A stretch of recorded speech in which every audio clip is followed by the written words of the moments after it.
Hello guys, this is Rang Kaushik and you are welcome our channel UPSC accessible. आज का हमारा topic है greenhouse gases. हमारा topic चल रहा है, ठीक है। Chapter 12 world climate and climate change, class 11th NCERT geography, ठीक है। अब हम बात करने वाले हैं ग्रीन हाउस गैसेज में कॉन्सेंट्रेशन की, ठीक है, कि किस गैस का कितना कॉन्सेंट्रेशन है। मोटा मोटा हम बात करेंगे।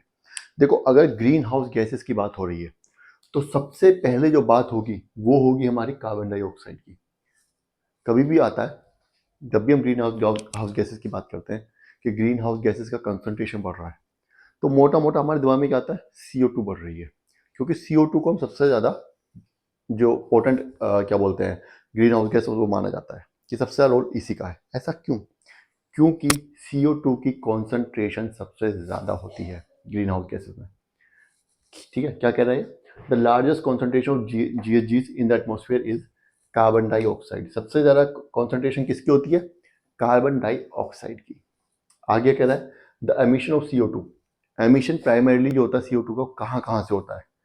सोर्सेज क्या क्या है CO2 के एमिशन के? एमिशन जो होता है CO2 का प्राइमरीली कहाँ कहाँ से होता है?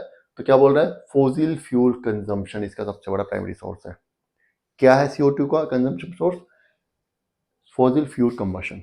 और ये इसमें भी क्या क्या आता है? ऑयल कंजम्पशन, गैस कंजम्पशन और कोल कंजम्पशन। इन सब में सबसे ज्यादा CO2 ही निकलती है। ऐसा नहीं है कि और बाकी गैसेज या बाकी ग्रीन हाउस गैसेज नहीं निकलती, निकलती हैं, लेकिन प्राइमरीली जो इनमें निकलती है, रिलीज होती है सबसे ज्यादा, कौन सी गैस हमारी? वो हमारी CO2 है, कार्बन डाइऑक्साइड। इसलिए CO2 की कॉन्सेंट्रेशन सबसे ज्यादा है एनवायरमेंट में, और इसकी अगर कॉन्सेंट्रेशन ज्यादा होगी तो ग्लोबल वार्मिंग तो बढ़ेगी बढ़ेगी, क्योंकि ये ग्रीन हाउस गैस है, ठीक है। चलिए आगे बढ़ते हैं।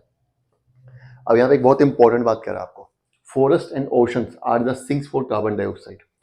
फॉरेस्ट और ओशन जो है वो सिंक हैं, मतलब ये ट्रैप कर लेते हैं कार्बन डाइऑक्साइड को। कैसे,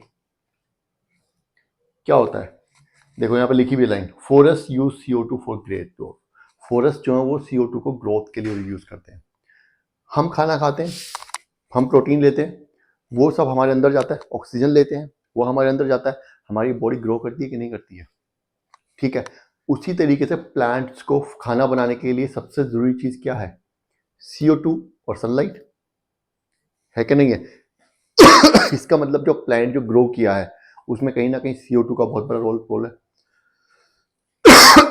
वही ओशंस में प्लैंकटॉन्स होते हैं, वहां पे कोरल्स होते हैं, ठीक है। हाई मतलब क्या बोलते हैं, जो एक्वेटिक प्लांट्स होते हैं, तो वो क्या करते हैं, वो CO2 लेते हैं सब। जब CO2 लेंगे तो CO2 क्या होती है, उनको बॉडी मास में ग्रोथ में जब वो यूज करते हैं CO2 को, स्पेशली फॉरेस्ट, तो वो CO2 वो कार्बन उनकी बॉडी में ट्रैप हो जाती है। और वो कब रिलीज होती है? जब हम उनको पेड़ों को काट देते हैं। क्या कह रहा है ये, forest use CO2 for growth. Forest जो CO2 को अपनी ग्रोथ के लिए यूज करते हैं, मतलब जो हमारे एनवायरमेंट में जो कार्बन डाइऑक्साइड घूम रही थी, अब उसको फॉरेस्ट ने अपने अंदर ले लिया, उससे अपना खाना बनाया और वो खाना उसके ग्रोथ में यूज हुआ, तो इनडायरेक्टली उसने CO2 को अपने अंदर ट्रैप कर लिया फॉरेस्ट ने, ठीक है। अब देखो, डिफोरेस्टेशन में डबल मार पड़ती है हमें। कैसे? सो deforestation due to changes in land use also increases concentration of CO2। अगर हम डिफोरेस्टेशन करेंगे तो हमें दो दो घाटे होंगे। पहला तो ये होगा कि जो CO2 वो फॉरेस्ट कंज्यूम कर रहा था वो बंद हो जाएगा, ठीक है, तो CO2 की कॉन्सेंट्रेशन अपने आप बढ़ने लगेगी एनवायरमेंट में। दूसरा, जो कार्बन जो CO2 ट्रैप हो गई थी उस प्लांट में, उस फॉरेस्ट में, वो भी रिलीज हो जाएगी। होगी कि नहीं होगी? आगे कह रहा है, the time taken for atmospheric CO2 to adjust to changes in sources to sinks is 20 to 50 years। अब उस CO2 को दोबारा एनवायरमेंट में एडजस्ट होने में, दोबारा से उसको सिंक होने में, ट्रैप होने में 20 से 25 साल या 20 से 50 साल कम से कम लग जाएंगे।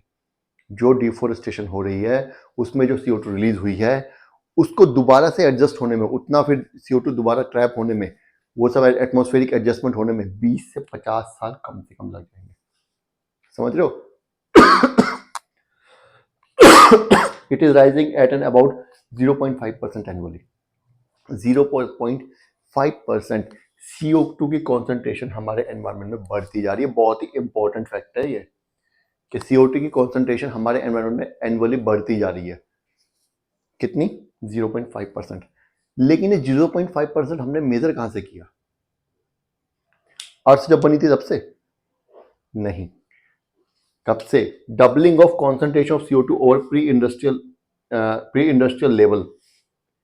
CO2 की कॉन्सेंट्रेशन तो बढ़ रही है 0.5% से, लेकिन ये हम मेजर कैसे कर रहे हैं? कब से? Doubling of concentration of CO2 over pre industrial level is used as an index for estimating the changes in climate. क्या हुआ था कि इंडस्ट्रियल रेवोल्यूशन या इंडस्ट्रियलाइजेशन स्टार्ट होने से पहले CO2 का जो था, CO2 का जो लेवल था, उसको हमने एक मापदंड माना, उसको हमने इंडेक्स माना। और उसके बाद से इंडस्ट्रियलाइजेशन स्टार्ट होने से अब तक CO2 का जो कॉन्सेंट्रेशन वो लगभग डबल हो गया है। ठीक है, जब डबल हो गया है और उस डबल होने की वजह से जो जो क्लाइमेट चेंजेस आए हैं, हमने उससे अंदाजा लगाया कि अगर CO2 की आगे क्या होता है, अगर आगे भी कॉन्सेंट्रेशन बढ़ती रहेगी तो क्या क्या चेंजेस और आ सकते हैं हमारे एनवायरनमेंट में, हमारे क्लाइमेट में। समझिए? तो हम कहाँ से देखते हैं? हमें वापस अगर जाना है, हमें CO2 और की जो कॉन्सेंट्रेशन एनवायरनमेंट में कम करनी है, तो हमें कहाँ कितनी कम करनी है? जितनी की प्री इंडस्ट्रियलाइजेशन से पहले थी, मतलब इंडस्ट्रियलाइजेशन होने से पहले जितनी थी, हमें उतनी कम करनी है। और उसी के लेवल में 0.5% एनुअली बढ़ता जा रहा है। ठीक है, यहां तक समझ आ गया? चलिए आगे बढ़ते हैं।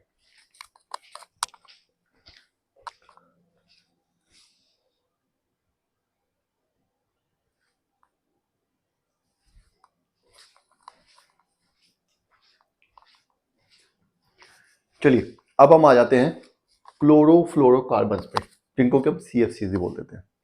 अब ये तो हमें पता है कि क्लोरोफ्लोरोकार्बन जो है ये they are the result of human activities की वजह से ही क्लोरोफ्लोरोकार्बन की इतनी ज़्यादा कॉन्सेंट्रेशन जो एटमॉस्फेयर में हो रही है। क्या है इनका सोर्स? हमें पता ही है, रेफ्रिजरेटर्स में जो गैस हम भरते हैं वो जब लीक हो जाती है क्लोरोफ्लोरोकार्बन, एयर कंडीशन में जो गैसेस भरते हैं, ठीक है, ये सब मेन इसके सोर्सेज है।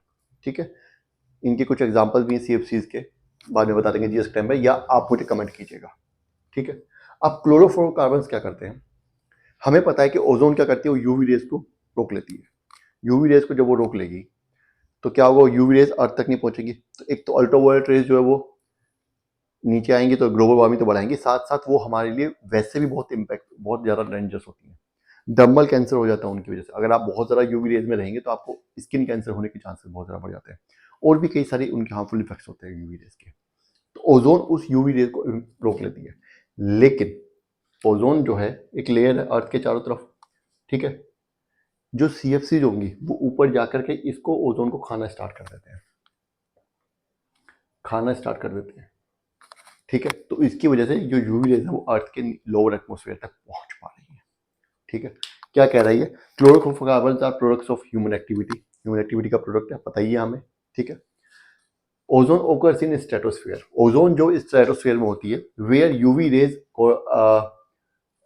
Convert oxygen into ozone. कैसे बनती है ओजोन? यूवी रेज ऑक्सीजन से क्या करती है? रिएक्ट करती है और उसको ओजोन में कन्वर्ट कर देती है। ठीक है, प्रोसेस में नहीं जाएंगे हम अभी। दस UV rays do not reach earth surface.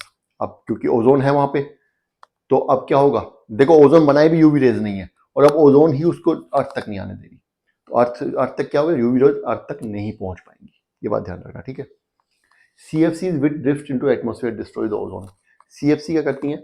जो एटमॉस्फेयर में ड्रिफ्ट करती रहती हैं वो ओजोन को डिस्ट्रॉय कर देती हैं।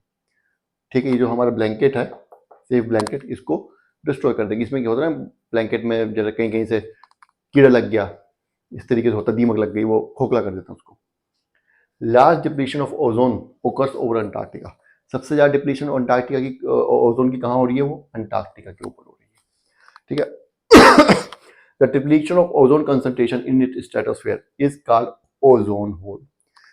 देखो ओजोन होल कोई ऐसा नहीं है कि शर्ट है, शर्ट में फाड़ दिया तो एक छेद हो गया, वो ओजोन होल है। तो CFC गई और जाकर के ओजोन को ऐसे फाड़ दिया, छेद हो गया, ऐसा नहीं है। ये जो हमारा ब्लैंकेट है अर्थ के चारों तरफ, ये जो ब्लैंकेट है, CFC क्या करती हैं? इनमें से ओजोन को डिस्ट्रॉय कर रही हैं। तो ये जो ब्लैंकेट है ये हमारा बहुत थिन हो गया, कहीं कहीं से गायब हो गया है। जिसकी वजह से उस रीजन में से पर्टिकुलर जो अंटार्कटिका के ऊपर क्या होता है? यूवी रेज अर्थ तक पहुंच पा रही है, क्योंकि यहाँ पे ओजोन नहीं है या ना के बराबर है। बाकी सब जगह है, कम हो गई है, लेकिन अंटार्कटिका के बाद, अंटार्कटिका वैसे तो नीचे है पर एग्जाम्पल के लिए मैंने लिख दिया, के ऊपर सबसे ज्यादा ओजोन होल बन रहा है। तो यहाँ पे क्या हुआ? थिनिंग ऑफ द लेयर हो गया है। CFCs की वजह से ओजोन डिस्ट्रॉय हो गया, तो लेयर जो इतनी पतली हो गई कि अब वो ज़्यादा यूवी रेज को रोक नहीं पा रही है। इसको हम ओजोन होल बोलते हैं। This allow the UV rays to pass through stratosphere, और ये जो क्या करता है, इसकी वजह से स्ट्रेटोस्फेयर में आ जाती है, सॉरी ट्रोपोस्फेयर में आ जाएगी, तो लोअर एटमोस्फेयर में आ जाएगी। ठीक है, ग्लोबल वार्मिंग तो बढ़ेगी, हमें दिक्कत, हमें वैसे भी बहुत ज़्यादा नुकसान करती है यूवी रेज। ठीक है, चलिए आगे बढ़ते हैं।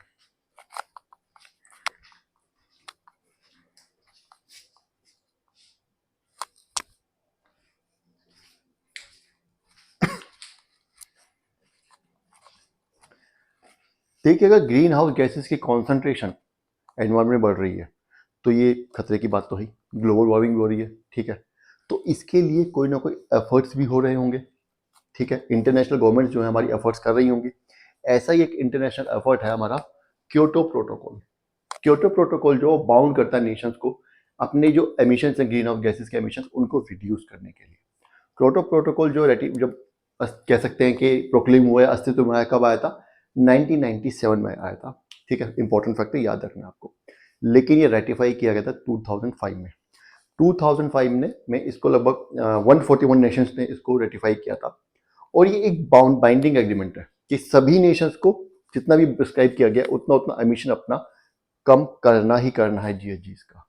खास तौर से 35 कंट्रीज को इसमें आइडेंटिफाई किया गया था, जिनको अपना जो है CO2 एमिशन जो है वो 5% कम करना है। कब से?